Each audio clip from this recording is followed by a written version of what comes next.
Hey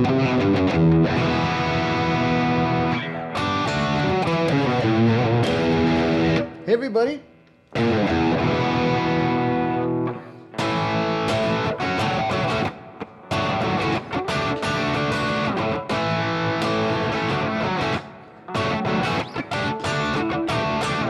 How's everybody doing? Everybody's doing well this weekend, I hope.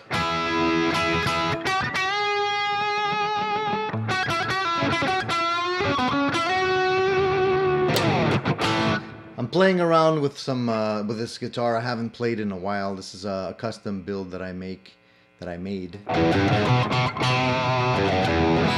I don't usually play my single coils that often on the show, I realized. So I figured I'd take this one out and see if it needs any adjustments, because usually they do move around a little bit. So this is a custom build that I put together myself with an alder body that I purchased on eBay. Actually, it's actually a nice body. You can see there's no holes drilled in it. It came like virgin is what I like to call it, without any holes. I like the bodies like that, so I don't have to make any additional holes when I'm putting on a pick guard, because sometimes I have various pick guards, and when I put them in, the holes are always in a different place, so I don't like drilling extra holes, you know. So I put together this guitar. It's kind of like an SRV inspired guitar, right? The colors, the gold hardware, you know, not exactly, you know, 100% SRV, but pretty close. And I didn't want to put any, I didn't want to put any reverse bridge on it, because I'm not a big fan of that. But I like the way it came out. There's a couple of things I want to adjust with it.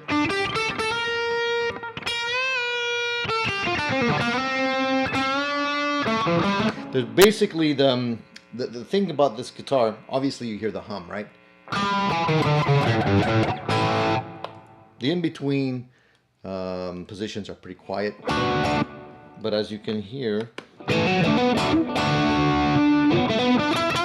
don't know if you can hear it, but the thing about this guitar is that this volume pot is almost like you know, like the ones that I think the Wolfgangs use, where there's like almost no resistance. They turn really, really easy. And on a Strat, because the knob is so close, I always move it with my hand, and it moves around a little bit too much. So what I like to do, what I do usually is put in a knob that's a little bit more, has a little bit more resistance, so it doesn't move around so much. Because I noticed also that this guitar, when, you know, if you go from 10 to 8, listen to the difference in the sound. I'll put it in the bridge.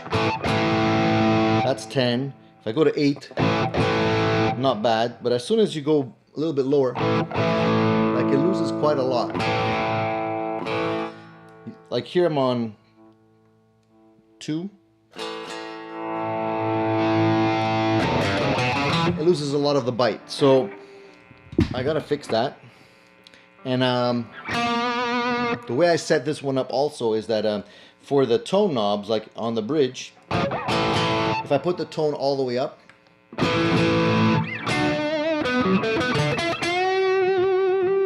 it's not that muffled, you know.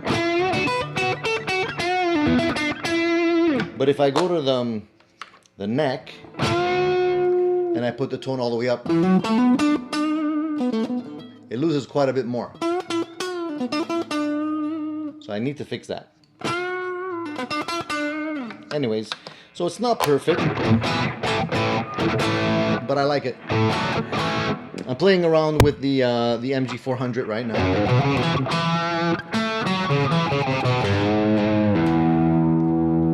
The MG400 is what's being played through.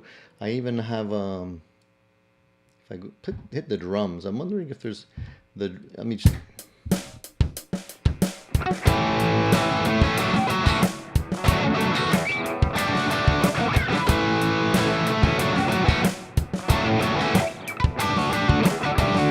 I like playing with the drums because, you know, you get a good groove going and you get some ideas. It's quite fun to play with. Little device.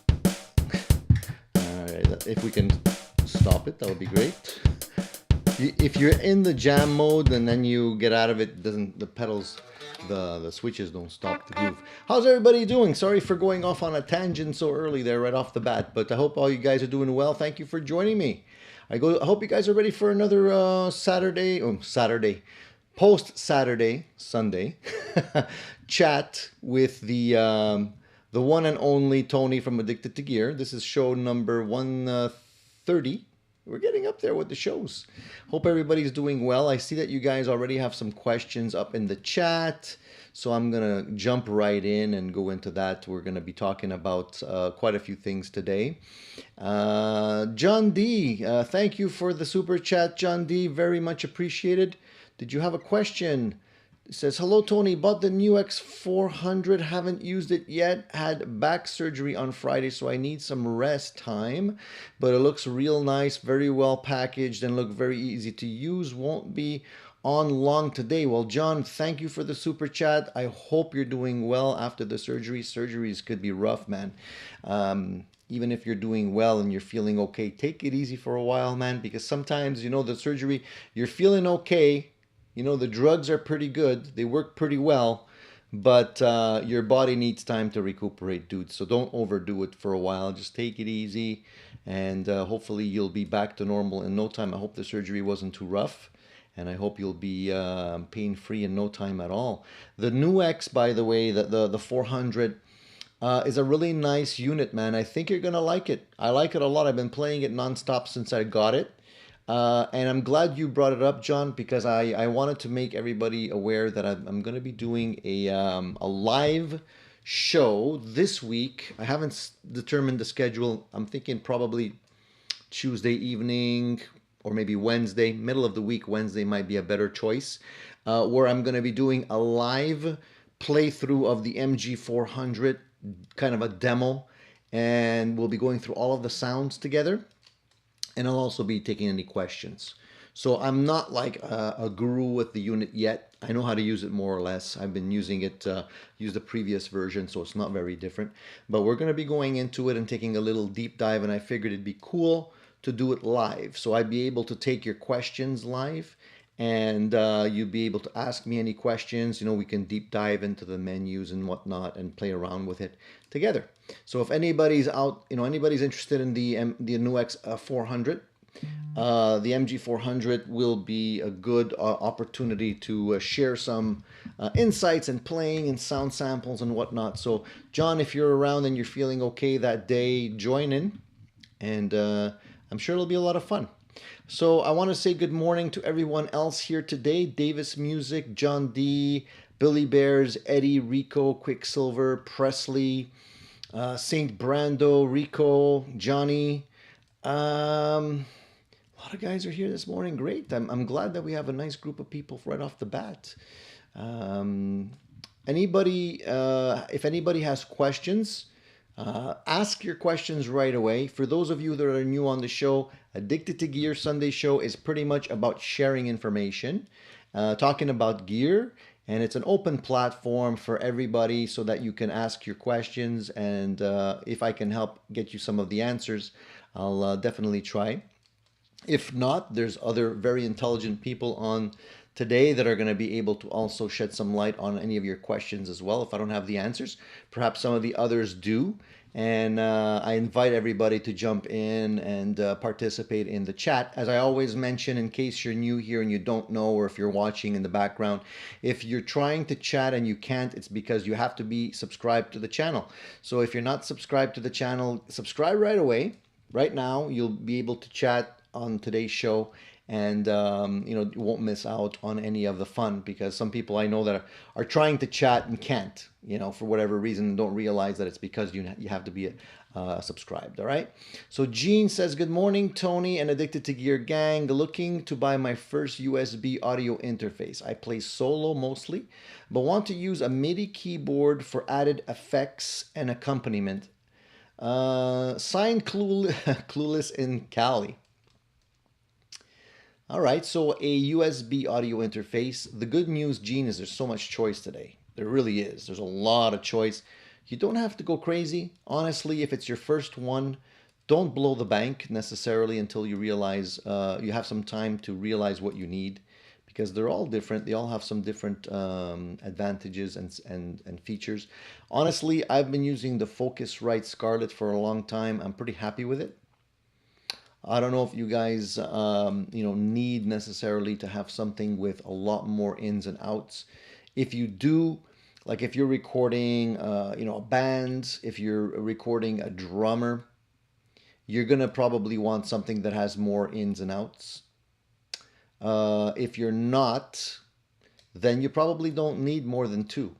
Probably something for a mic and a guitar, because you're probably not going to be recording more than two tracks at a time, especially if you're a keyboardist. I think normally, the keyboardists have the ability to use a lot of sequencing functions on their keyboard, so you can do a lot right in the keyboard. So you don't necessarily need anything too crazy. So I would probably look at, getting something that has good sound quality above all, instead of bells and whistles. The Apollo is a really good unit. Unfortunately, very expensive. So if you have the budget, there's some really nice units out there that you can buy. But honestly, if you're just starting off, for a couple $100, you can get a pretty decent unit that will be enough for quite a while. And then when you're ready to grow, you can look at what else you need and maybe spend more money, spend some money on a good interface. But, a lot of them come with some excellent software nowadays where you can emulate compressors and reverbs and all kinds of things. So you can actually make your recording sound very, very good. So yeah, look around, but I recommend, if you're going the inexpensive route, go Focusrite. Scarlett is nice.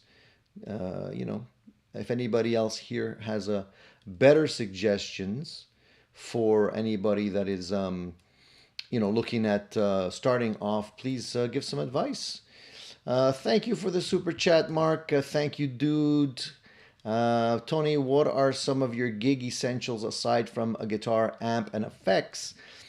My essentials, beyond the effects, obviously are in my. I never go anywhere without a capo. I usually like to have a capo with me in case we need to play some songs with some alternate tunings, things like Stones, Black Crows, things like that. You need a good capo, in my opinion. So, guitar, obviously you need an amp. Obviously you need a good. Obviously, I don't go anywhere without a good strap. You need to have a good strap. You need to have good input jack. Good leads. What else? I mean, I don't know what else beyond the essentials in terms of an amp and effects. I usually travel quite light when I gig. I like to be comfortable. I like to be comfortable when I play in a live scenario. So I'd like to select my guitar the day of. I usually try to wear something comfortable that's not restrictive. I like to have plenty of hydration, although there's usually some sort of alcohol at the event. I usually bring water just in case I need to be hydrated. What else? I mean, I don't know what else I can tell you from, unless there's something specific you want to know, Mark. That's basically what I try and do. I try and wear something comfortable most of the time, because it's hot, man. Where we rehearse, it's usually usually too hot, never really too cold. I like being cool when I play. So sometimes in the summer it really gets hot, like super hot. And in cases like that, it's really good to have a fan that you can use. And what I saw that was really cool, that might be interesting also for somebody that's playing in hot environments. They have some really cool, like Ryobi, these companies that make drills and whatnot. They have really cool systems that they can use the battery packs, and they have a cool fan. It's a nice little portable fan that you can use a battery pack from their devices, and you can actually point the fan specifically in different directions. You can put it on the floor. It's small, it's powerful, and it's quiet. Those are really cool things to have when you're jamming and it's hot, because I can't take the heat, man. When I get hot, too hot, I can't function. So I don't use gel rugs, but that's a good idea. I don't use gel rugs because I don't like to carry a lot of stuff. You know, I like to travel light, so I usually just bring comfortable shoes, running shoes most of the time or something like that. But yeah, if I had unlimited means to carry stuff, I would probably bring more things like gel rugs and whatnot, make it easier. Especially since when we jam, we usually rehearse for at least 3 hours. And it's long, 3 hours. You really need a good strap for your back, things like that. So it's interesting. Good question, Mark. I like that question. Wayne says, almost tore off my ring finger on my fretting hand while trying to clean a large bong, which dropped and broke in the middle of trying to break up a dog fight in the kitchen. Good times. Was that this morning, Wayne? Dude, come on, man. Be careful. Let the dogs fight and hold on to the bong with both hands next time. You don't want to lose a finger. You lose a finger, man, it's all over. Quicksilver says, "Where do you live, Wayne? Sunnyvale Park? Question mark." Um, and Fat Philosopher says, "Shoot the dogs." Just kidding. Mark says, "I have 2 gigs next week. Always looking for cool ways to make gigs easier with accessories and such." Mark, I don't know about you, but I like to not carry. I don't like carrying too much stuff. I'm trying to limit to you know, two things to carry as much as I can, and it's very difficult, unless you have a roadie or something like that.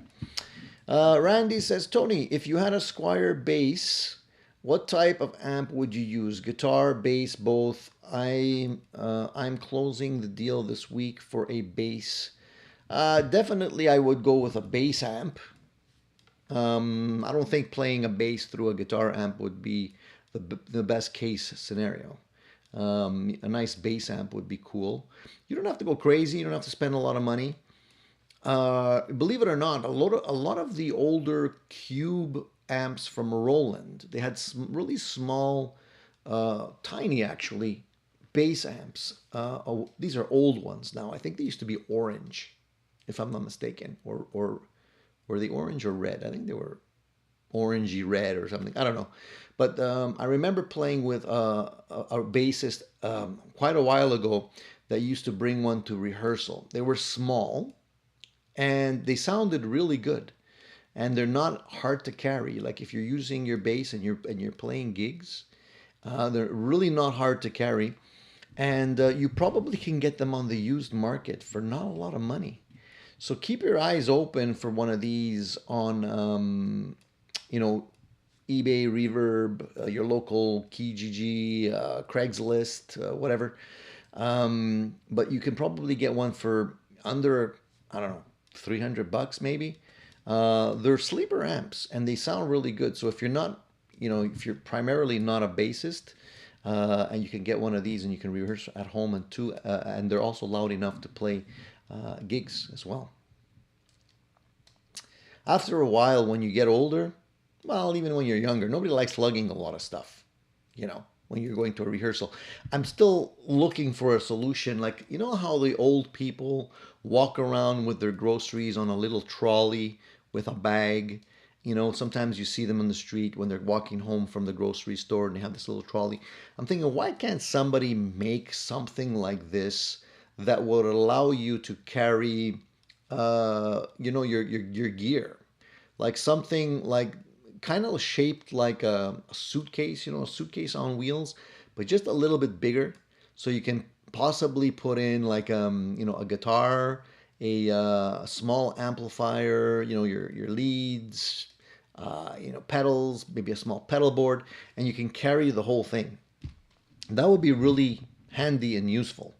But I haven't come across anybody that's invented something like this. So you have to kind of almost MacGyver your own version of it if you want, with a little trolley or something.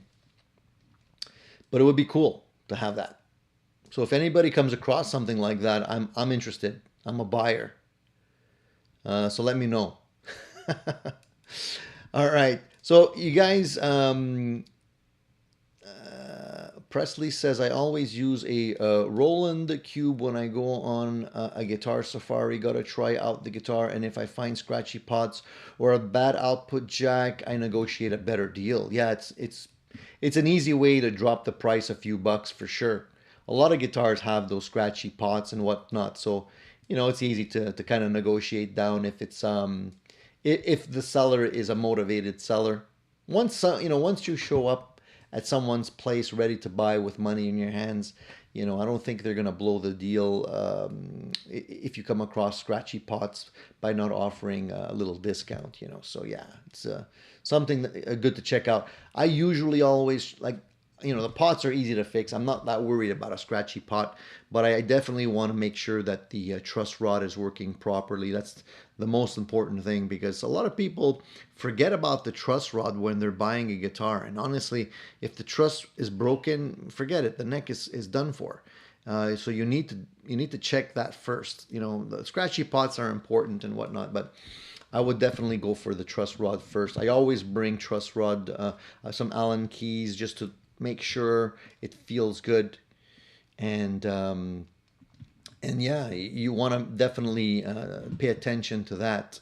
By the way, a lot of people were asking me, what pickups are in this guitar. These are actually sleeper pickups. I love these pickups.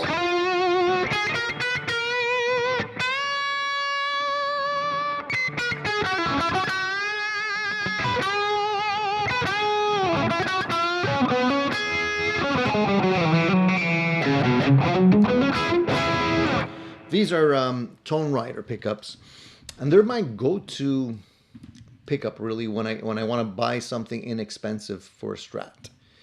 I don't know, maybe many of you haven't even tried them yet. I'm not really sure, but the Tone Rider brand makes a lot of pretty budget-friendly pickups. I highly recommend you guys check them out. I'm not like affiliated with them or anything. I'm not endorsed by them or anything, but I am a satisfied customer. I've tried their stuff many times. I've actually landed on a specific model that I really like, which is the City Limits version of the pickups. I've tried some of the other ones and I didn't really like them as much, but this set, the City Limits set, is really nice because it's sort of the specs on the pickup are a little bit different because they're Alnico 5 magnets, which I like a lot. The output on them are rather subdued. Like the neck is only 6K, the middle is a little bit hotter, like 6.1, and the bridge is about 8.9. So it's quite a bit hotter. And what I like about it is that the neck and the middle pickup both use Alnico 5s, but the bridge pickup uses a combination of Alnico 5 and Alnico 2 magnets. So the E, A, and D strings use Alnico 5s, but the G, B, and E strings use Alnico 2s. And it really, like, I love these pickups, and they're about 130 bucks, something like that. They're not super expensive. I like the fact that they have the vintage braided wire, so they're pretty cool. It's not a must-have for me to have vintage braided wire, but I like the look of them.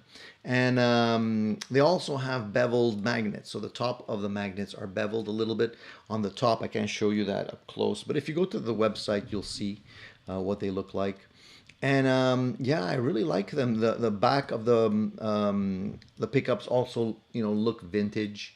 For all intents and purposes, I have these pickups in more of my guitars than any other pickup. So if anybody's interested in getting a good quality pickup for not that much money, I highly recommend you guys check them out. Now that the cat's out of the bag, maybe I'm gonna be having a harder time finding them in stock. But usually, they're pretty easy to find. I usually buy them on eBay or something like that. So yeah, try them out. Joe says Tone Rider City Limits are just $100. Been looking at pickups for a new S-style guitar. Yeah, $100 US. So it's about 130 bucks Canadian, something like that.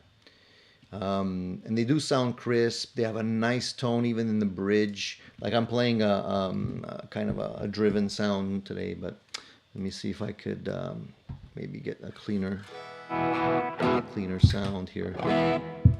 Hold on. Let me see here. So here. And they have the quack, you know.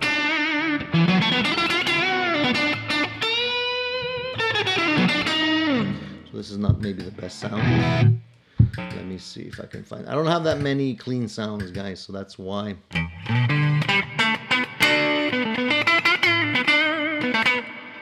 This one has some delay on it. Not the best clean sound. I got to program a couple of clean sounds in this before the live the live review, but I wanted to kind of keep the sounds original before I actually fool around with them, so you get to hear the sounds as they are, you know. Some of the clean sounds don't have enough like projection, like this one. It's a little bit flat.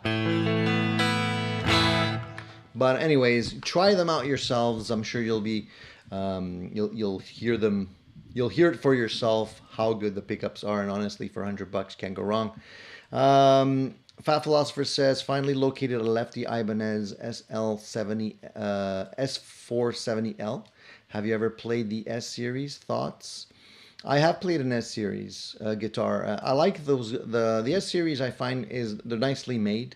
The necks on them feel nice. What can I say about those other than I find that they're good, solidly built guitars. Those models specifically feel nice, and they're not extremely expensive. So I think they're a good buy all around. So I'm glad you found a lefty version. Presley says, sold my condo yesterday. We are building a new small home that will be connected to my new workshop in Fairfax, California, the birthplace of mountain biking. All Addicted to Gear peeps are invited. Awesome, dude. Listen, if ever I'm in California, which I'm almost never in California, unfortunately, and I'd love to visit, I will definitely give you a shout out, Presley, and we can maybe go grab a coffee or a beer or something. Shoot the breeze. I'm very excited to go visit California, and hopefully in the near future I'll have an opportunity to do that, because it's always been a place I would love to visit. You know, I think California is great. Eddie says, can I bring my girlfriend? She likes to sunbathe topless though. You know, I don't think Presley would be into that, Eddie. So you guys are crazy. You guys are crazy. Paya? Is that how you pronounce it? Paya says, what about the AZE S40 from Ibanez? Has anybody tried that one? Any thoughts on that particular model? If anybody has had an opportunity to try it, basically pipe in. Totally agree. Dan says he totally agrees on the truss rod, checking the truss rod. It's a must.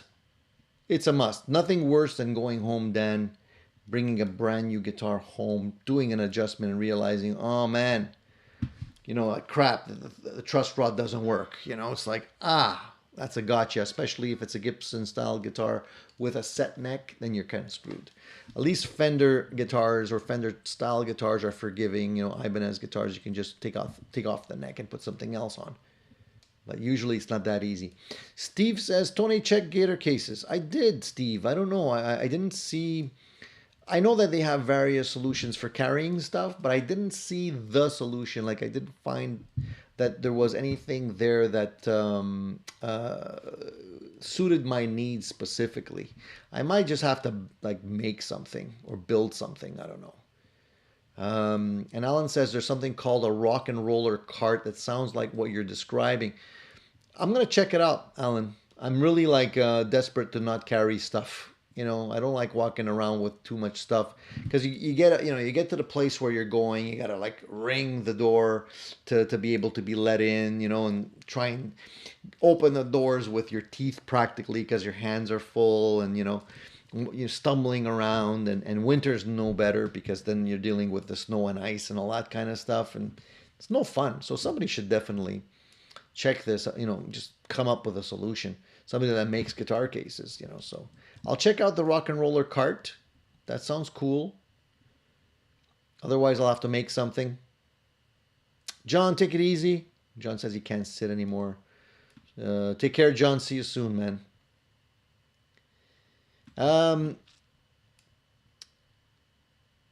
just a reminder, guys. If anybody has questions, comments, don't wait till we get like deep into the show because we're going to run out of time. So please ask your questions.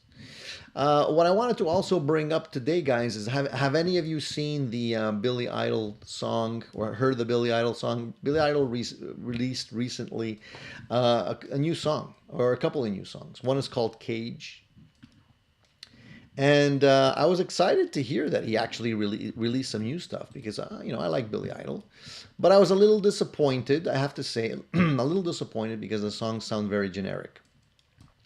Unfortunately, they don't have that Billy Idol flair or bite. It sounds like somebody, you know, somebody wrote a song, a modern song for him that anybody could be singing, you know, like Taylor Swift or anybody, and just gave it to him to sing it. It has all the hallmarks of a standard song that you would hear on the radio today. That's more commercial. So I'm a little disappointed, honestly. I can't lie because I would have thought that Billy Idol would have probably put his Billy Idol stamp, signature stamp on it. And, you know, like you can tell his older songs, you can tell it's Billy Idol from the first couple of, you know, bars. Honestly, when I listen to the song, it could be anybody. So, little sad. I think maybe it's just another way for him to stay in the limelight a little longer and stay relevant a little longer. Maybe get some airplay because perhaps he wouldn't get as much airplay. But it's sad, you know. I don't like to see established artists selling out like that. That kind of are not true to their brand. So anyway, just had to say that. If you have an opportunity, check it out. Listen to the song. It's called Cage. They have a few other songs. Maybe the other ones sound a little bit more like Billy Idol. Good morning, Randy. Nice to see you, buddy. Davis says, did Steve Stevens play guitar on the new Billy Idol songs? He's a big part of the sound. Honestly, if he did play, he probably had some part in it. I would be surprised if Steve Stevens wasn't involved in some way or another. But the guitar wasn't in the forefront, you know? The guitar was very subdued. So I would like to hear, you know, some of the raunchy Steve Stevens licks and stuff come through. You know, in all honesty, I haven't listened to all of the songs, so maybe one of the other ones would be better. Maybe the Cage is the one that they've determined would be the one that would be played on the radio most often, so it's maybe more subdued. But I'll give a listen to the other ones and I'll let you know. But if any of you have heard the rest of the songs, let me know. Gene says my 15 minutes of fame was 7th grade talent contest. It stayed in your mind all this time, Gene, right? From the 7th grade. Very cool.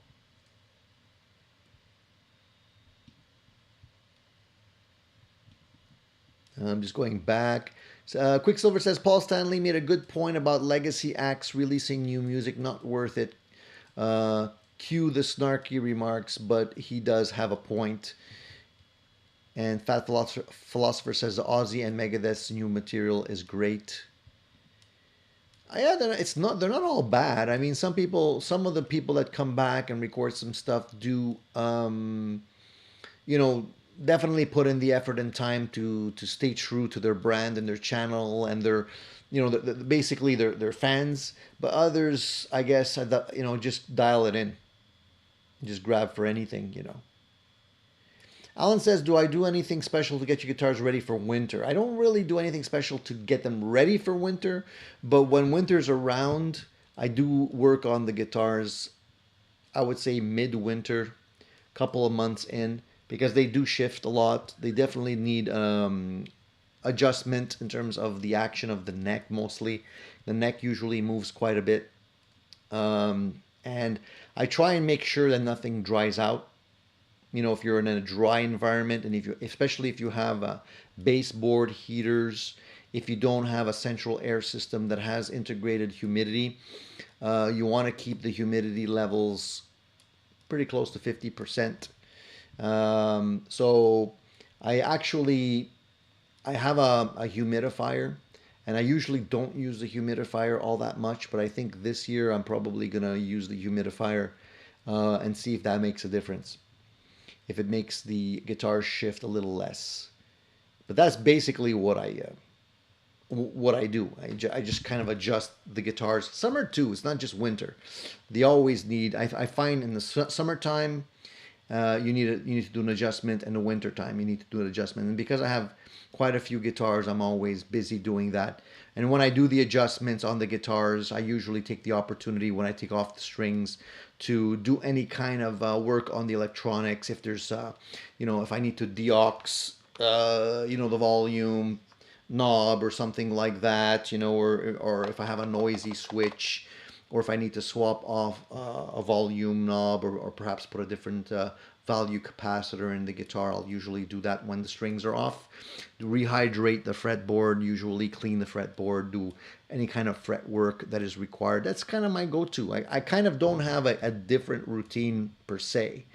I just, I tend to do the same sort of thing whenever I get an opportunity to work on the guitars, because I feel like they need the attention.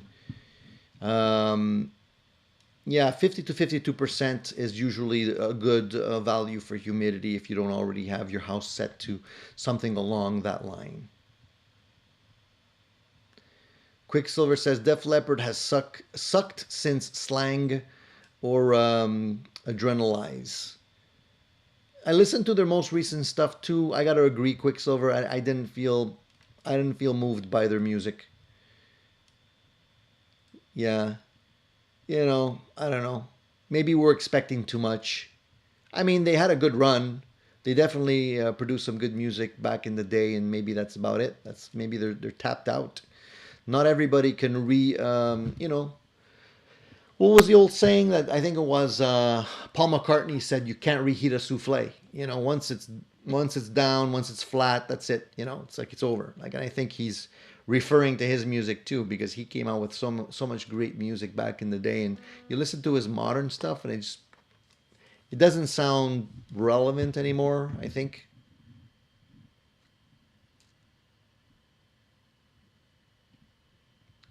Quicksilver says everyone is more interested in the older stuff, and the new stuff costs a lot of money to produce, only for like five people and everyone else criticizes it for not being the old stuff. Yeah, that's true. When you're pigeonholed and you're a classic rock band and you come back, they're gonna want you to be playing the same stuff, right? Yeah, you know. And Eddie, I kind of agree with your comment about music stopped when Zeppelin broke up. I'm a huge Zeppelin fan, but there is some good stuff out there. There is some good stuff out there. I highly recommend you guys listen to Rival Sons, one of my favorite bands nowadays. They're still relatively unknown. They're not huge. Give them a chance. Give them a listen. They're very original. They have that rock and roll edge. Um, they don't really sound specifically like anyone. They do have, excuse me.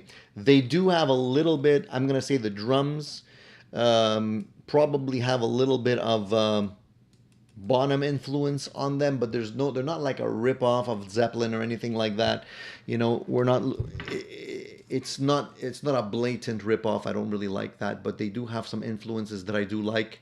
The guitarist is not necessarily a lead heavy guitarist. He doesn't necessarily, he's not somebody that would, totally rip on the guitar. He tends to use a lot of fuzz, a lot of slide guitar. That's kind of his trademark sound. So his solos are mostly slide. But they do have a very punchy, very, how can I say, the groove is there. The vocals are outstanding. The bass is really nice and solid. The drums are very solid. Overall, a really nice sounding band.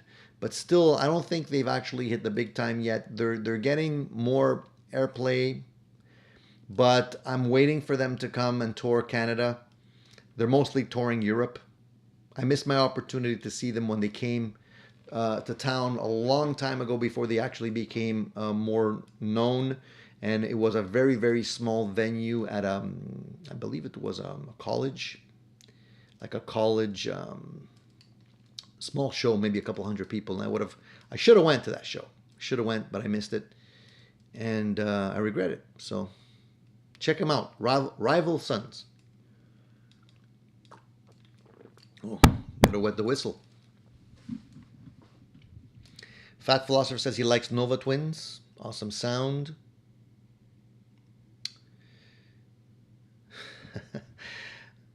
Sons of Apollo are a great band.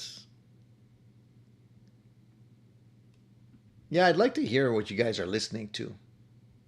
Because honestly, I need some new music.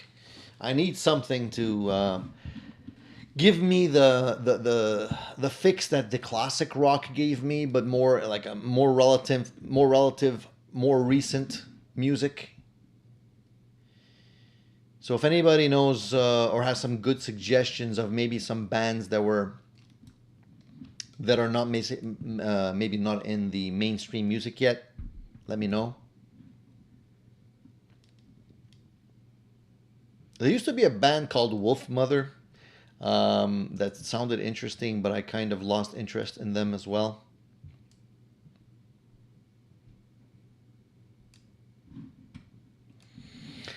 All right. Other than the music conversation, and you guys are welcome to continue putting in your suggestions for that. Oh, I got to sneeze. I hate when you get that urge to sneeze. Man, it goes away. Whew. Okay.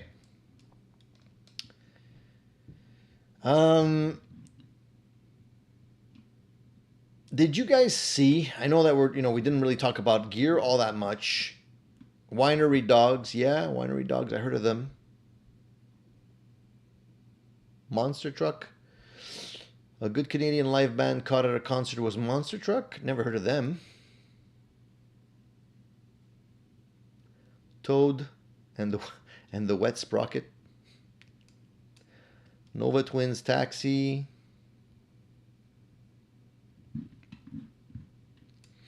Interesting suggestions there. I'm going to give them a listen to.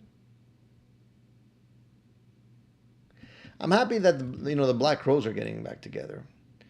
I'm a big Black Crowes fan. I like that kind of music. Reminds me a lot of the Stones, swampy rock. Not necessarily polished, but still has a good groove. Nice, powerful hooks, I would say. Great, great singing. Unfortunately, they almost never come to Canada. I don't think they're even allowed to cross the border because of probably some previous drug bust that happened. But I'd love to see them, even though they're getting a little up there in terms of years. I'll take a look at all these suggestions. Thank you, guys. Thank you. That's nice. It'll give me a few things to research. Quicksilver's got a joke. What happens when Counting Crows and Black Crowes get together? I don't know. What happens, Quicksilver? Come on, tell me.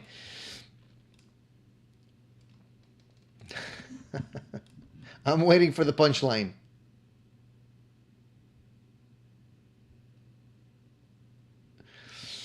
While we're waiting for the punchline, I wanted to say, have any of you guys checked out I came across a brand new recent amp that caught my attention recently. I don't know if you guys saw it, know it, but I figured I would mention it and see if you guys have are keeping up with your gear research. There's an amplifier that is made by Vertex Effects, and it's called a Doctor's Special. Have you guys seen this? Basically, it's a 1 by 12 50-watt tube amplifier. And it's supposed to be their take on the Dumble. Have you seen it? I'm just bringing it up because I came across it, and honest to God, it does sound very, very good. Very convincing. Very nice sounding amplifier. And it's hand wired.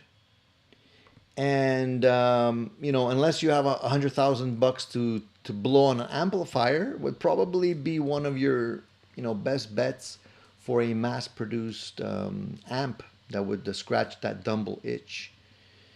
I don't know too much about it in terms of the actual circuit.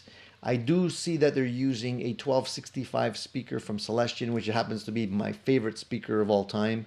My 4x12 cabinet that I have behind me that I'm kind of blocking and you can't see has the G1265 speakers in them, like the original vintage ones, and they sound fantastic. So I'm already liking the speaker choice on that amp.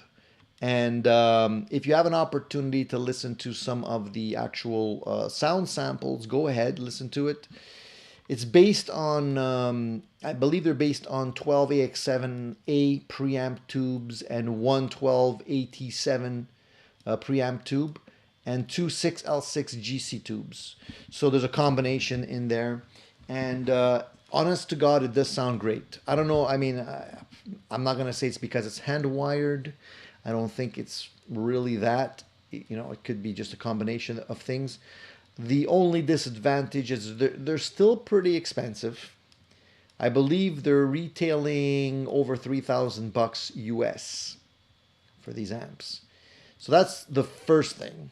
The second thing is that it's made by a company, Vertex Effects, which is not, let's say, a mainstream, well-known, big company. It's sort of still a relatively small company that maybe is not that known out there. So dropping over $3,000 on the amp in the long run probably wouldn't be a good sound investment, because unless they make a small run of these where you're not going to be able to get them anymore, they might not hold their value. In which case, it might be good to hold off and maybe see if you can find one used, although I don't think there's going to be that many out there. They do say that they've already run out, so they've actually just launched it and already they're sold out. So I guess there's a lot of demand for a Dumble-style amp. I would honestly pick one up if they weren't $3,000. Like if they were, 1,500, 1,800, I probably would grab one. But 3,000, I'm gonna think about it. I wouldn't mind having a Dumble-style amp because I don't have any. Sounds amazing. So yeah, Eddie says, have you guys heard of Amplified Nations amps? Oh my God, Dumble clones. How much are those amps, Eddie? That's the thing. That's the main question. Is like, yeah, they're Dumble clones, but how much? You gotta make a Dumble clone that's affordable. Then we're talking. So how much are they, Eddie? Lay it on me, brother. Let me know.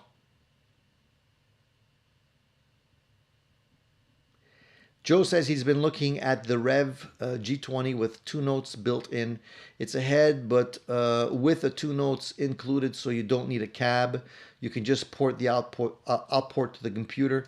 Yeah, I've seen those. I've seen those Rev G20 amps. I think they're interesting if you're going to be using them for recording, for sure.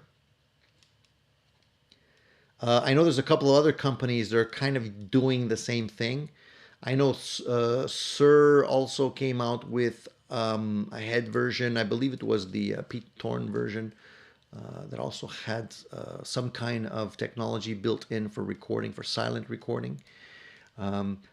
But I'm kind of old school about all that stuff. I think if I want to do silent recording, I probably would just prefer to have an amp without that built in, and just choose the outboard gear of my choice.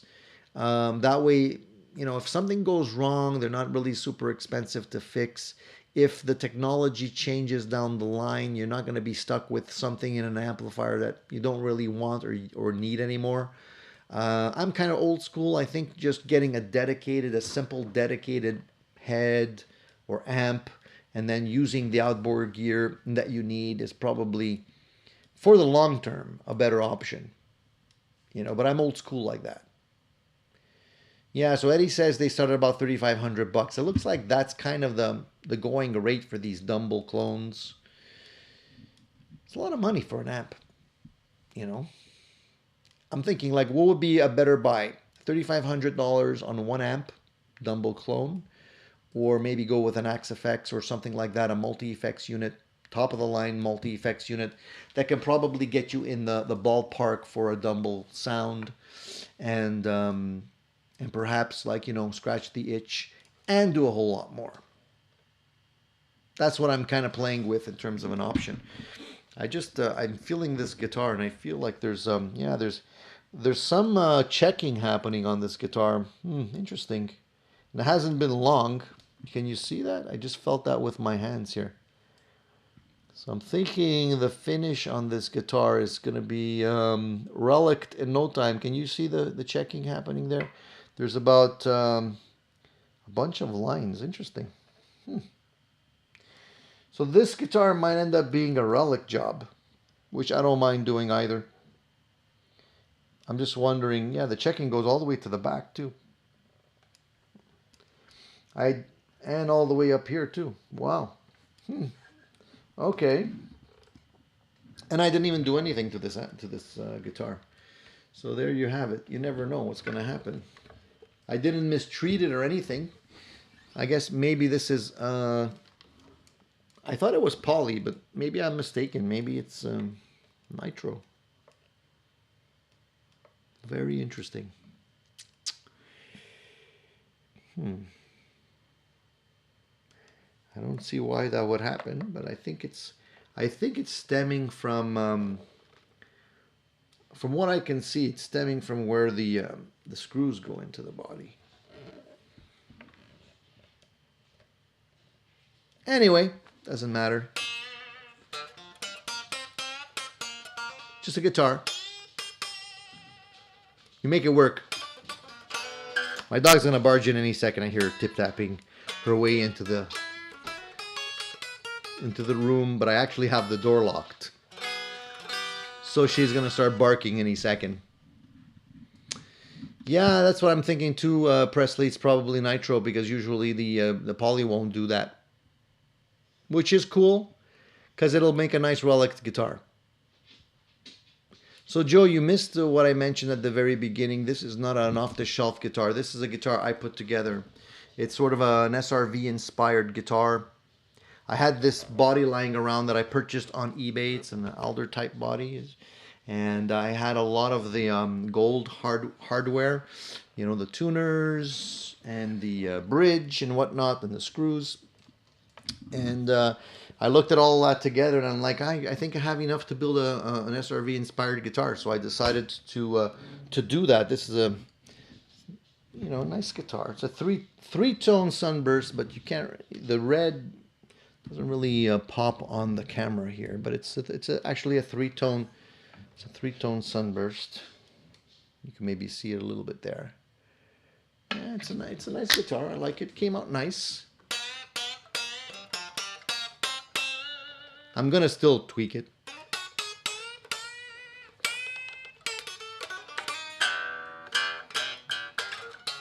I'm playing it with no sound because I like to hear the popping of the strings. Like yeah, kind of like a Frankenstrat, but not really. Change the sound. Gotta get something better here. Wow, talk about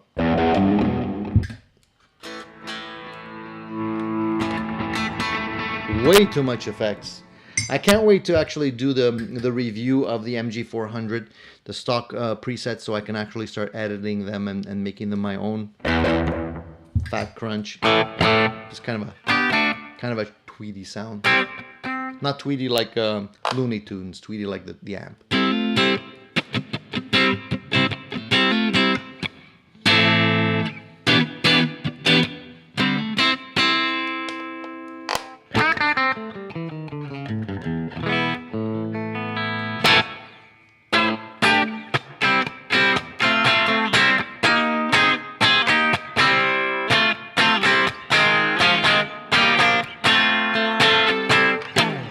That's obviously not with the alternate tuning. That's standard E tuning. Yeah, the bursts. I like the bursts on the Strats. I know some people don't like the bursts. Some people don't like they like the solid colors on the Strat. But I find I'm old school. When I buy a guitar, I like to see the actual grain of the wood. I like to see that there's no knots and that the wood is nicely matched and whatnot. And, you know, when it's sunburst, you see that. I like to see that.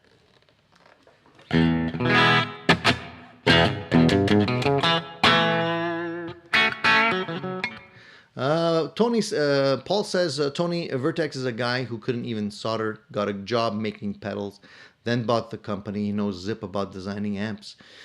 Well, he might know zip about designing amps, but maybe he's hiring the right people to consult, because the amp does sound good. And it is hand wired, so maybe he's not doing the actual wiring or soldering on these amplifiers, but it sounds like he's getting help somewhere, because it does sound good. Listen to the you know, the YouTube videos on it if you get an opportunity. Yeah. Joe says, thanks, Tony. I do that myself. I have a Telecaster on my workbench, and we'll put together a Kotzen clone. This is probably the last guitar I put together. I need to do some more.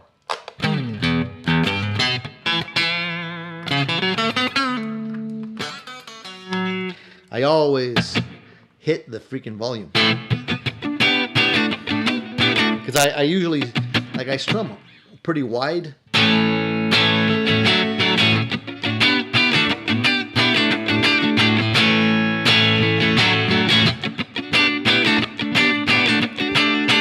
So when you're doing this, you're going to eventually hit the volume knob.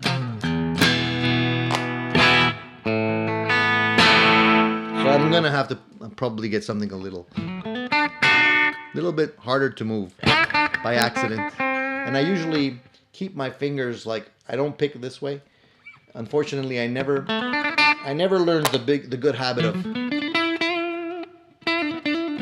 picking this way with your fingers kind of all in a ball. I usually do this. So the fingers obviously get in the way, you know. But it's good if you want to do volume swells, you know, like while you're picking. You can just play around with the volume.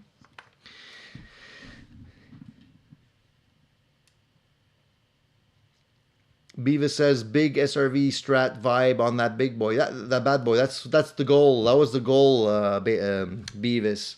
It was to do an SRV inspired guitar. I always liked the SRV guitars, you know, but I didn't feel like it was right for me to have like a guitar with the SRV on the pickguard and the full, you know, pimped out treatment, because then everybody expects you to play like SRV, and then when you stand there and you don't really sound like SRV, you kind of look like a dork. So I'm like, I like the SRV guitar, I like the SRV vibe, but I'm gonna make it my own and just kind of a subtle nod to SRV is better than the full SRV treatment. It's kind of like when you have a Frankenstrat there in the corner. If you have that and you can't play Eruption, people look at you like, you know, they look at you with that look like, seriously, dude. you know how it is. Cletus says, I wonder why modified volume setups aren't more popular. I run most of my LPs with a master volume and tone. I don't know why they're not more popular. It's a good question. Put some foam under the volume knob. Yeah, you can do that. You can definitely do that. Or you can also put in one of those, those rubber gaskets that you use as a strap lock. You know, actually, I even have a device here somewhere that somebody sent me that kind of helps put a little bit more tension on it. But it's not the end of the world.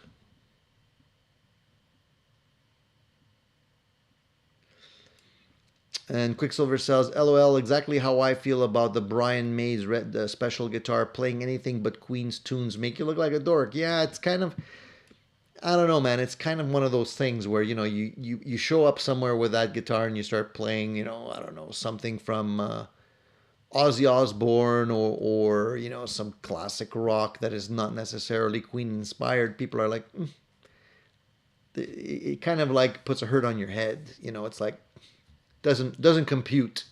Something's wrong. Rico says, Tony Great Tone this morning sounds a lot like the Doobie Brothers Rip John. Yeah, it's easy to do the Doobie Brothers thing on a Strat, right? Actually, you're doing that. I even know.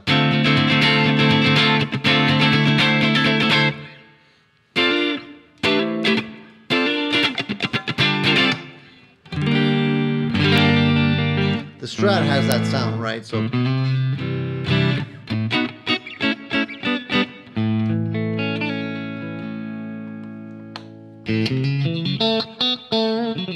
it's really nice with these pickups because you have the nice full neck and middle.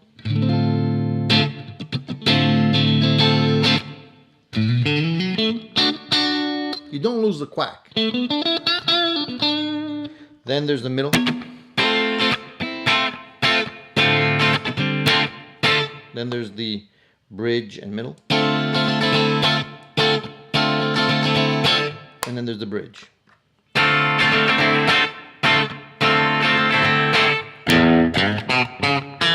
So you have the bite of the bridge, but you have but the neck sounds good too.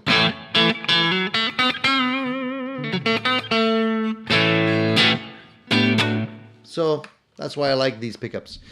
Cletus says, I sold a Zakk Wylde Bullseye LP in 2009 because I couldn't play it live anywhere. Man, I wish I'd held onto it and sold it last year. That's a lot of people are thinking the same thing about gear. Timing is everything. Getting an opportunity to flip your gear at the right time is really key, but we don't really know when the best time is going to be, right? So we try and do the best we can with the information we have, but a lot of people do regret selling their stuff too early. I think it's still a good time to sell gear. I think the prices are getting a little bit back to normal now. I think a lot of the people that have wanted to kind of cash in on the post apocalyptic craze in terms of the pricing are starting to realize that they're gonna have to try a little harder because people are kind of hanging onto their dough, and but there's still some good deals to be had. So it's a question of just again trying to make the right choice at the right time. Hey, by the way, before I forget, it was funny because I came across a video yesterday where I was watching. I stumbled across this, and apparently Jimmy Page's daughter. I don't know if you know this, but Jimmy Page has a daughter called Scarlett Page. She looks a lot like Jimmy Page, actually. It's funny. But if you Google Scarlett Page on YouTube, you'll probably come across it. Anyway, she's trying to cash in on some pictures that she took of Jimmy Page. I guess she's an inspiring photographer, or I guess she's just jumping on the gravy train of her dad. She took some pictures of her dad, and she's selling the prints, limited prints. I think there's like going to be maybe 100 prints or something like that, or maybe less than that, 10 or something, where you can buy them. And I don't know how much she's charging for them. She's going to stamp them and sign them. I guess because it's a photo taken by his daughter, you know, she's allowed to do this because Jimmy Page is usually quite tight on any kind of merchandise going out, you know, and he doesn't sign anything. Jimmy Page is not stupid. He doesn't sign anything. You know, even when he was doing his book signing, he was just stamping the book. So if you were lined up, ready to buy the book and and ready to spend a lot of money, hoping that you'd get to meet Jimmy Page and he would sign your book, fat chance. He's not going to do that. Jimmy Page's signature is worth a lot of money, and if you're lucky enough to have a signature somewhere, that's going to be worth quite a bit when he's gone. But you know, these photos are being put out there. They're not signed by Jimmy Page. They're just going to be stamped and signed by his daughter, which I think are still going to be make them a little bit more collectible and valuable because it's a limited edition. But I couldn't help but feel like she's cashing in on the legacy of her dad. You know what I mean? It's like um, I don't know if I'm good with that. I don't know if I'm good with that. You know, it's like I'm not sure. I appreciate that kind of stuff. Would I spend that money if I'm a Jimmy Page collector and I have other merchandise from him? Maybe. I don't know how much they're asking for these photos, limited edition photos, but I find it's a little bit more. It's more of a money. I'm feeling like it's a money grab. You know.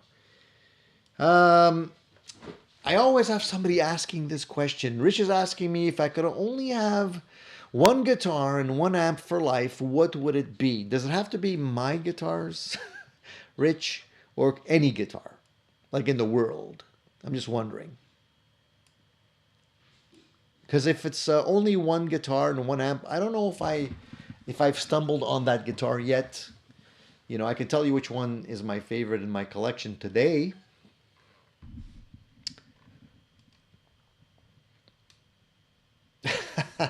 Fat Philosopher says Keith Richards would sign different names when people brought guitars for him to sign. Really? He did that? That's cool. That's funny, actually. It would be pretty cool if you signed the guitar Billy Bob Thornton or something like that.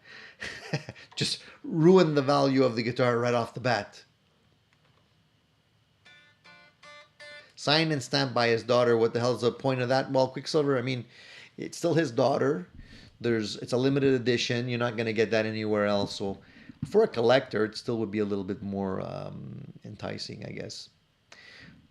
Anything? Okay, Rich, if you're saying anything, I'm going to say definitely I would go with Jimmy Page's number one.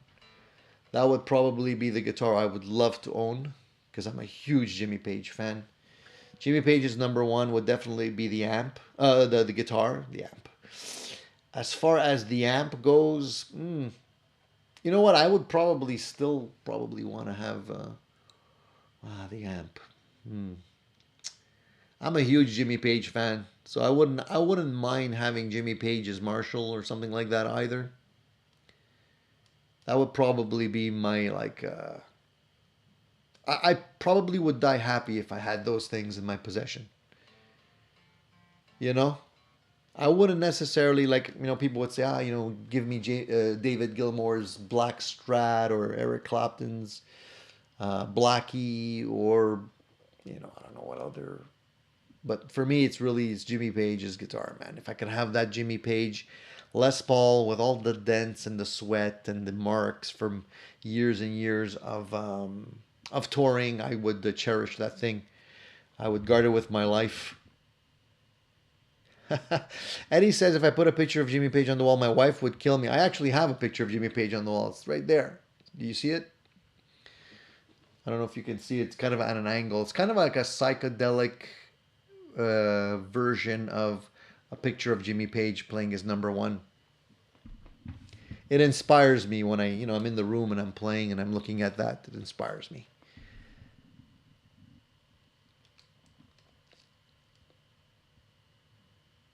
Paul says, Tony, watch the video. We're learning about Dumbles from Dumble expert Taylor Cox, who owns Amplified Nations amps. I will. I'll do that, yeah.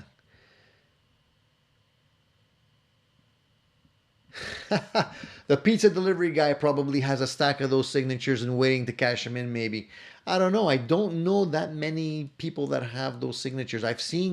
I've seen albums popping up, Led Zeppelin albums popping up that have all of the signatures on the album, and it's funny because you see that there's like three signatures on the the back of the album, and there's like one signature in the front, and it's like usually like Jimmy Page would sign the album on the opposite side.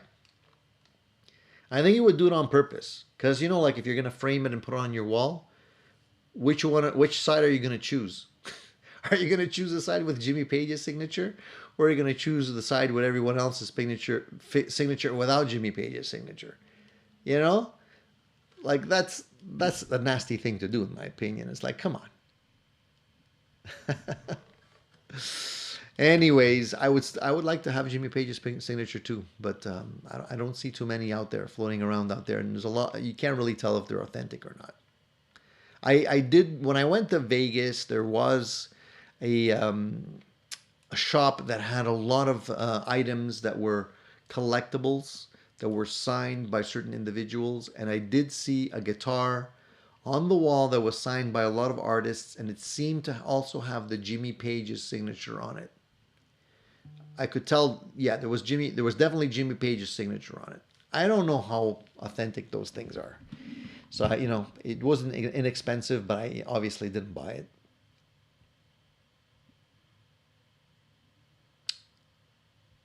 it. Cletus is right. If you don't have a wall, if you have a wall without a Jimmy Page picture on it, then you don't have much of a wall. I agree with that. I agree with that 100%.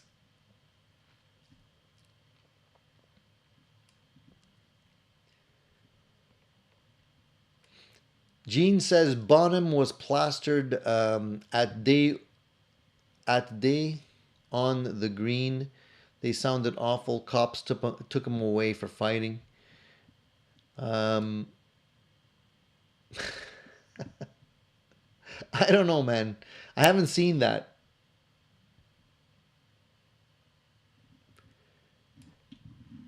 The other thing I want to know, we're on the topic of Led Zeppelin. There's also a new bootleg out. If you guys are Led Zeppelin fans, just I thought I'd throw that out there in case you're interested. High quality bootleg recordings. They're coming out from Zeppelin's 1972 shows. I believe those shows were recorded in Kyoto, and they're popping out. They're coming out, and you probably will see them on probably on YouTube or other places. And some of them are remastered. Some of them actually have a very good quality video. So I'm happy that there's still some of this content trickling out, because I thought I had it all. I thought I saw it all when it comes to Zeppelin, but it looks like they're still coming out. So if you're a Zeppelin fan, don't despair. There's probably keep your eyes open. There'll be more.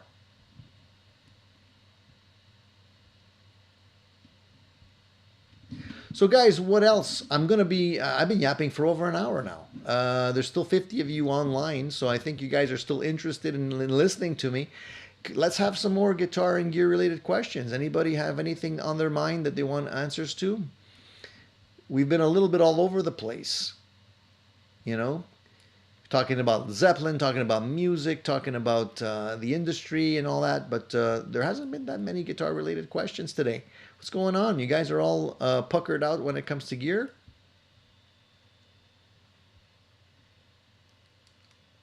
Russell says, oddly enough, I've been on a Jason Bonham cycle for a few days now. Was watching all the old Bonham videos. It's funny because I was looking to see if I could find any Bonham interviews, because I'm curious about the man, and I haven't really heard him speak or talk or have an interview. There's not a lot of footage of him talking or giving his point of view, and I'm very interested in hearing that kind of stuff. And I did some searches and didn't come up with much, and some of the videos that I did find of him were very short. Have you seen the figurine of Jimmy Page in the dragon suit? A little tough to find. Yeah, I did see that, Rich. I did see it. Yeah, I was actually interested in maybe picking one up, but they're expensive and they're harder to find now. I think those are going to be collectible too. Eddie Jr. says, asked the question, but I ignored it. Oh, sorry, Eddie. Eddie, I'm not ignoring you, buddy, okay? Just, I don't want to hurt anybody's feelings. If you feel I'm ignoring your questions, that's not the case. I just skipped it. I might have missed it, okay? So don't take it personal, Eddie. If you don't mind, ask it again or just copy and paste it at the bottom right now and I'll answer your question. I'm sorry. Gotta apologize, guys. Please don't feel like I'm shunning anybody specifically, okay? That's not the case. Quicksilver says, how do you convert an audio interface to work with wireless headphones? I can't stand the wire. Sooner or later, I'll knock over a cup of coffee. You know, how do you convert them? I don't know if you can actually convert them. You can definitely use a wireless system, you know, a transmitter receiver. The thing is, there's going to be latency. I wouldn't do that. I think when it comes to recording, you're better off going hardwired because the latency is going to drive you nuts. Alan, my recording setup is quite simple. Nothing complicated about my recording setup. I usually just go into my DAW, straight into GarageBand. I don't even use. I used to use Pro Tools and Logic, but those things unfortunately started acting up when I upgraded my operating system. So I said, screw it, and I just stuck to GarageBand. So a lot of the stuff that you hear when I'm doing a demo is just me going straight into my DAW, going into GarageBand, and using my either a fathead microphone right up against the speaker in my cabinet if I'm doing it with my amps pedals, or I'll just use a multi-effects unit or something like that if I don't feel like spending the time miking everything up, you know, or if I want to go into a silent recording mode if it's too late, you know. And that's it. A little post-processing, but not much. I feel less is more. I think if you get a good sound right off the get-go and try and do as little post-processing as possible is the best.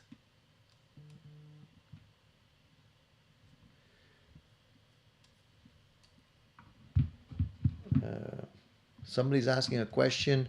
Will a better PSU give you a better sound? Or what's the advantage? Just lower noise? I'm not sure what you mean by PSU. Are you talking about pickups now? Sorry, Octopus Ears. Can you just clarify what PSU is? I'm not sure if that's just an error or typo or what. Rich says, I'm curious to hear what you think of the new Blackstar amps. Other than being light, I don't really get all the hype and they seem expensive. I know which ones you're talking about. The ones that came out, they do have a lot of features on them. Again, like I mentioned earlier, I'm not a big fan of all these bells and whistles on amps. I prefer to go with an amp that's sort of simple as possible actually, without having like USB interfaces and like digital effects and all this kind of stuff. I like Blackstar amps. I'm still digging the JJN amp that I have here, the JJN 20. I like it. It's right here. I haven't sold it. It's a good all-around amp. Will I be enticed to buy the new ones? Probably not. I'd like to try them, however. I'd like to try them.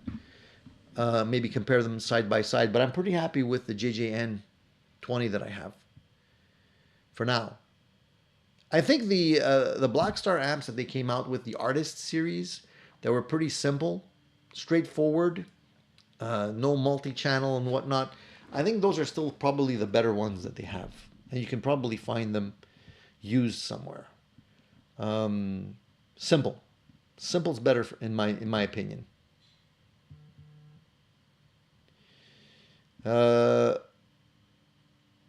Tinny, Cool Tune says, Tinny, is that hum you're getting pretty much what you get from P90s, and will noise gate eliminate it?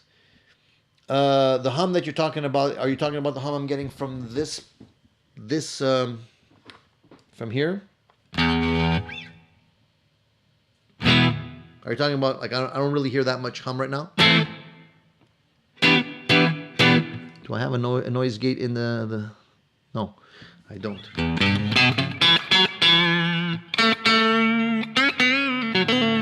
Okay, the answer is you're going to eliminate the noise with a noise gate, whether it's a Strat or P90s or whatnot. Yeah.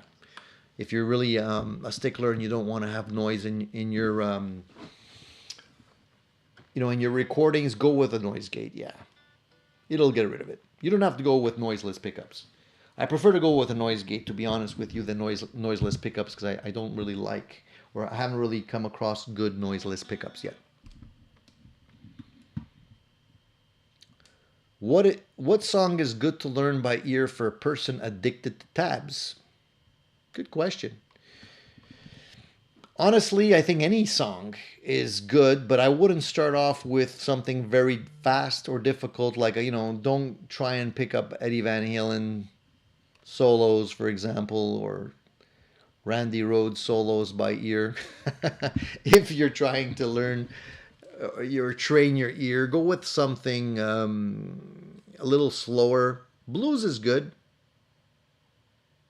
Like Eric Clapton stuff is cool, because he doesn't play really fast, and you kind of know where he's headed if you understand blues.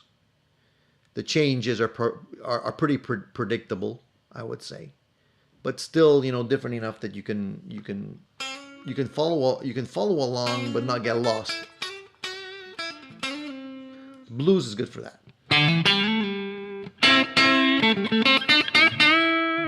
because you know where it's going to go. And maybe, if you're not into blues, the advantage is if you play blues fast, you can probably convert them into some pretty interesting metal licks as well. Quicksilver says, do you convert an audio interface to work with wireless headphones? I can't stand wire. Okay, we already answered that question, I think.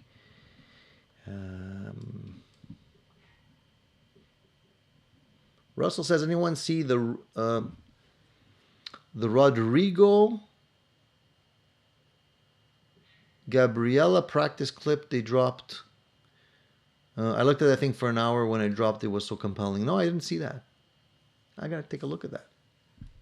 Thanks for that mention. Joe says, I'm getting a new used PRS next week. It's a 35th anniversary 24 custom. I think the new 2408 was modeled after this one. Congratulations. That's a really nice guitar. You're getting it next week? Is it like arriving next week, or are you just picking it up next week? Is it ordered? What's the deal on that? Or you just have it on layaway or something?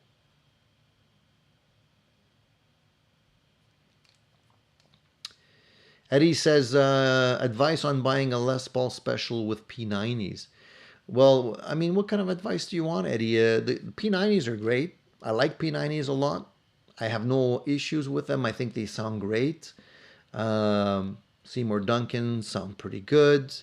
I don't have any real advice except, just make sure it's set up properly. The specials, the Les Paul specials are nice guitars, but often I feel like they're not really set up properly out of the gate when you're buying them from a store. So maybe you can. A lot of stores will give you a free setup. I actually bought a guitar recently, and I have a free setup that I never actually cashed in, because honestly I can set them up better myself. But I might actually just, I don't know, use it for something eventually, just for giggles. But I don't think, after I set it up, there's not much for him to do. So it's just an opportunity for them to get you in the store and perhaps buy something else,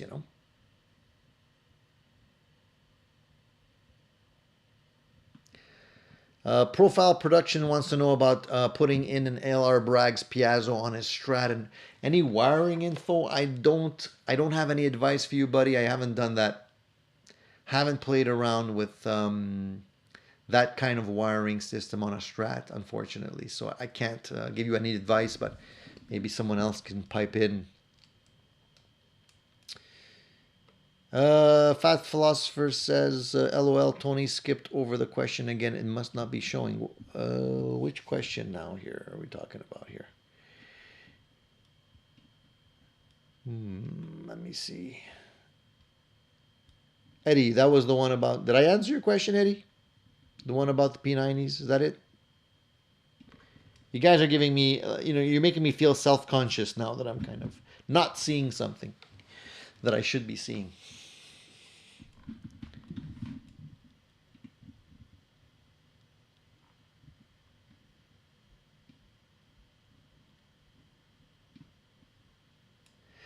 Presley says PCC has a burgundy mist metallic strat with mint green guard, an active boost Bartolini pickups, flame neck 9.5 radius, rosewood board, relic hardware, sounds super sweet. Hopefully video this week.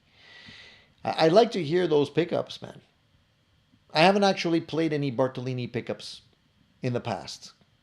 I'm curious to see how they sound. So yeah, let me know when that video is out, Presley, and I'll take a look. Do a little playing sample for us if you can. That would be great. All right. Wonder if going with IEMs is worth using for quiet practice. I already have the Dream 65 hooked up to the audio interface. I just need a wireless headphones now to go all wireless. You could try the in-ear monitors. But I find like if you don't have a very good wireless system, you're gonna get lag, and if you get lag, it throws you off, man. Even just a little bit of lag when you're like recording, if you want to be super tight, it does throw you off. But you can try it. I mean, it's worth giving it a shot. Okay, you were talking about a PSU, power supply unit. Gotcha, dude. Sorry, wasn't following. Sorry. So what was the question again? About the PSU, you wanted to know whether or not it was sounding, if it would be. Sorry, I missed the question. I got to go all the way back. Just can you just repost the question about the PSU and I'll answer. Simple as it gets, Alan. Exactly. He's doing the same thing. Modeler into Focusrite with GarageBand. Yeah, that's all you need, honestly. Don't go crazy. Just get a good sound with what you have. Yeah, the Black Star Studio 10s. 6L6s, Rico. Yeah, those sound good. I like the 6L6s. I did on my I had a Mesa Boogie Electrodyne for a while, which you can actually switch between the 6L6s and the EL34s. And I thought EL34 is great, for Marshall sounds and whatnot, but I was leaning towards the 6L6s. They actually sounded better in many regards. So I'm sure your Black Star Studio with the 6L6s sound great.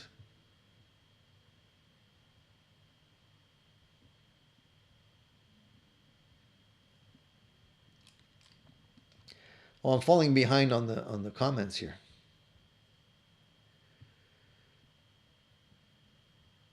Charles says, Tony, DiMario area noiseless. I think you mean DiMarzio. Area noiseless pickups are excellent. I'm sure you would love. Charlie, I have a video on those pickups, the DiMarzio areas, the 51s. I actually had them in a guitar many, many years ago, probably over 10 years ago. I didn't like them, unfortunately, Charlie. So I hate to bust your bubble, but I didn't like them. I'm not so far. I haven't the noiseless pickups that I've tried. Never liked any of them. I prefer to have some noise and get the full sound out of the pickups. Hey, Hotcakes man. Good morning. Nice to see you, buddy. Dan of New Jersey says slow hand. Yeah. Learn what the chord progression is behind the song, then you can get through the whole thing easier and fake it till you make it. Yeah. And AC/DC. Yeah, Rich, you're right. AC/DC is excellent for learning by ear. I mean, his licks are pretty much blues licks anyways. Or Chuck Berry licks, just with more distortion. But you're right. ZZ Top is good. Tricky, a little trickier. But it's good.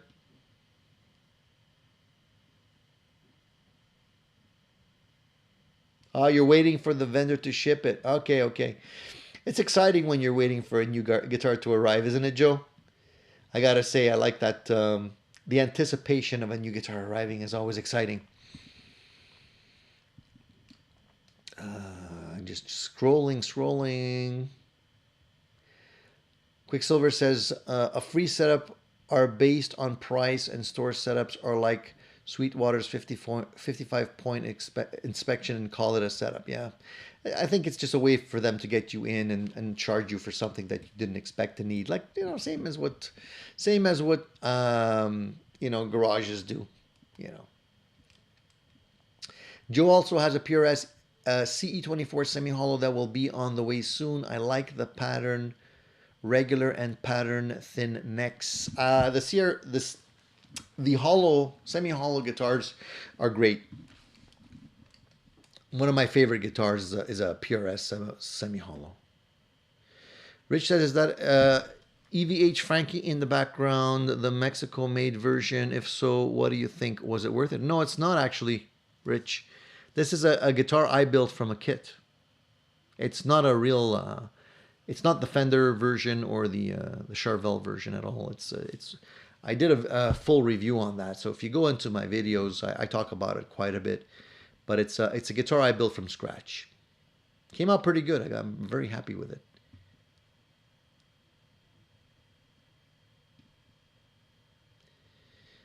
Quicksilver says, addicted to gear. Do you still have the MG30? If so, which do you prefer, the MG30 or the MG400? I'm glad you asked that question, Quicksilver. I do have the MG30.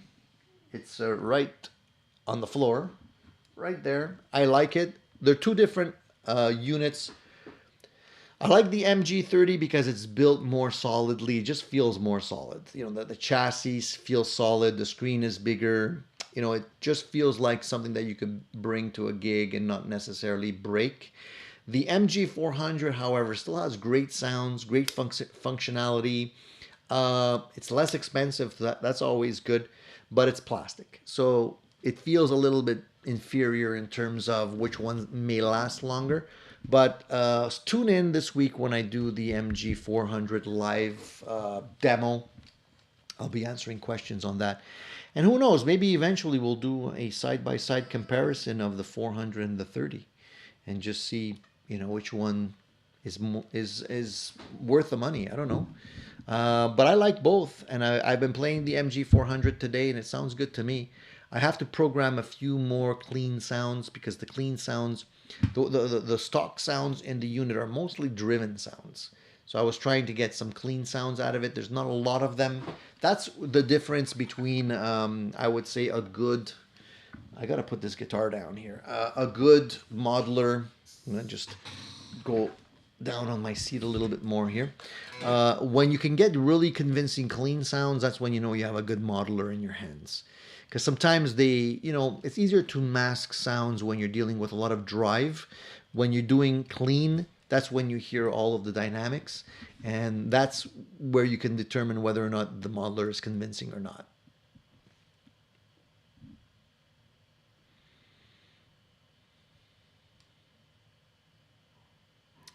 Dan says, LOL at Guitar Center, I walk right up to the tech, tell them the guitar is unplayable, and to adjust the neck and bridge height. They look at me, then do it. You mean before you buy the guitar, Dan? Yeah, I've come across a lot of those guitars myself where it's like you don't even want to play the guitar. I don't know how they actually sell guitars sometimes at guitar shops when they're not set up. They're really so badly set up that nobody would ever feel comfortable playing a guitar like that,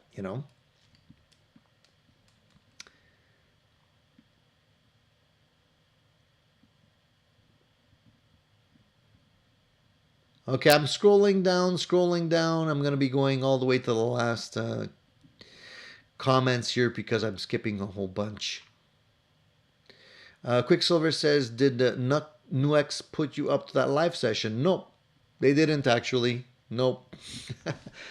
They didn't. I'm doing it myself because it's going to be cool. I like doing things when people are like asking questions and asking me to show them certain things because, otherwise it's pretty boring. And sometimes like whether or not I stumble or whether or not I know the answer, it doesn't really matter. It's just really going through it together. so that you can hear what the unit sounds like, maybe with a Strat, maybe with a Telecaster, maybe with a humbucker guitar. So, you know, I'm thinking about doing something for about an hour or so and see how it goes. Hopefully it goes well and we get some good participation. I'll probably, you know, put the announcement, the link for the live event, maybe Monday or something like that. I haven't decided on the day. I'm thinking Wednesday, and it'll probably be Wednesday in the evening. So it won't be in the morning, guys. So if you're interested, or you can only tune in the morning, it might not work. But try and be there. It'll be pretty cool. We'll have you guys there.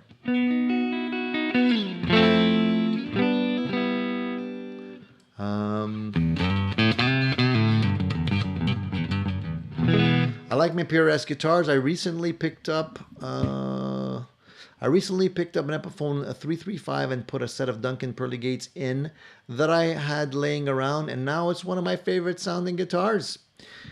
Davis, I did something crazy like that too. I actually have I did pick up an Epiphone 335. It's actually there. Ooh, wrong side. There. Ooh, can you see it? So I have a Gibson 335.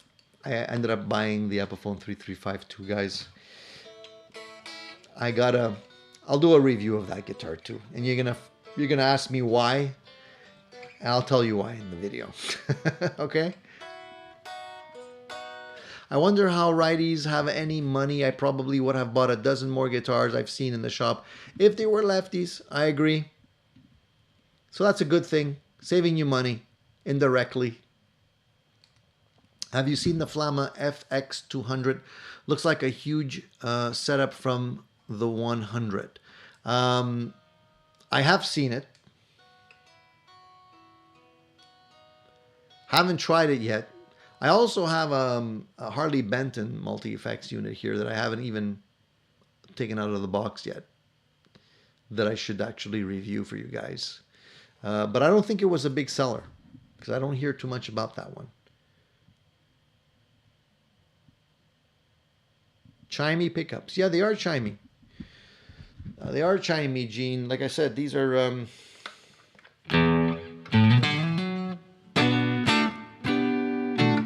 they're Tone Rider. Tone Rider City Limits.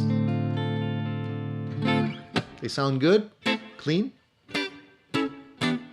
and dirty. So very nice pickups that I love a lot. All right, guys, I think I'm going to have to call it quits. It's been an hour and a half, over almost an hour and 40 minutes. I'm going to have to run. But I want to thank you guys for tuning in.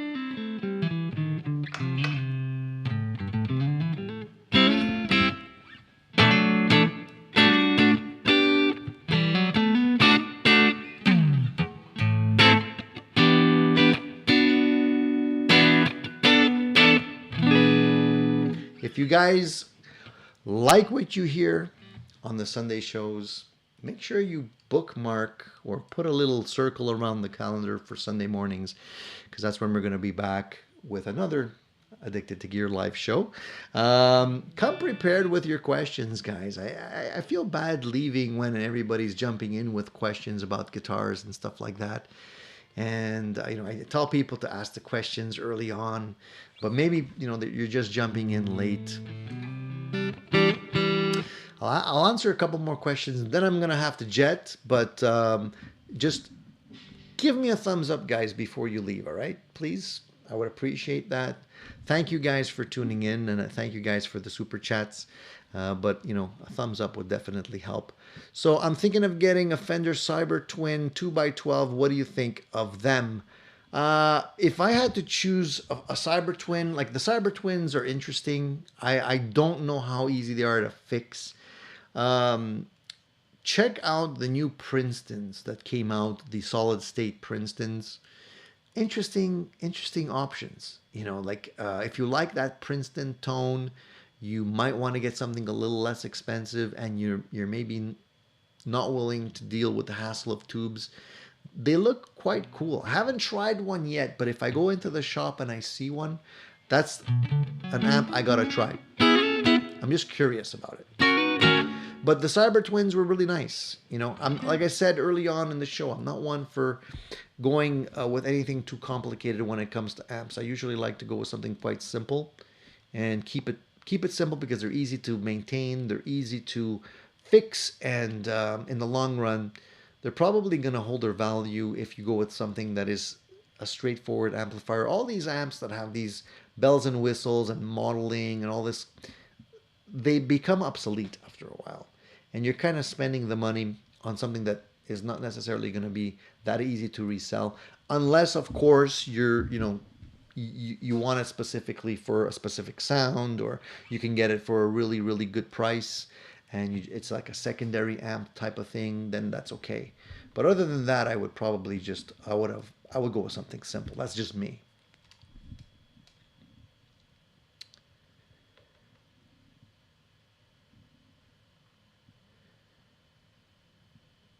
Quicksilver says, on that Epiphone, what do you think about sanding down the thick poly? Looks like saran wrap. I wouldn't do that.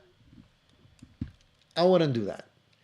On a poly guitar, you know, you could lightly sand it, but I think you're gonna have issues. I would just leave it as is. Don't poke a sleeping bear, and don't go looking for trouble. Just leave it, you know. And Renaissance Man says, thoughts on the Mesa Boogie Mark 5 amps. Uh, yeah, I mean, the Mesa stuff is they're solid amplifiers. The Mark 5 is a great amp. It's well made. It's a tank. You have a lot of sounds at your disposal. The question really is, you know, is the Mesa sound your sound? I bought probably 5 or 6 different Mesa amps before I realized that the Mesa sound was not for me. And the Mesa amps are very finicky in terms of all the knobs, all the options. Sometimes they're very delicate amplifiers, so you have to be ready for that. But I mean, in terms of an amp, they're great quality amplifiers, and they're not gonna break down on you. It's just a question of whether or not you're ready to deal with that kind of amp.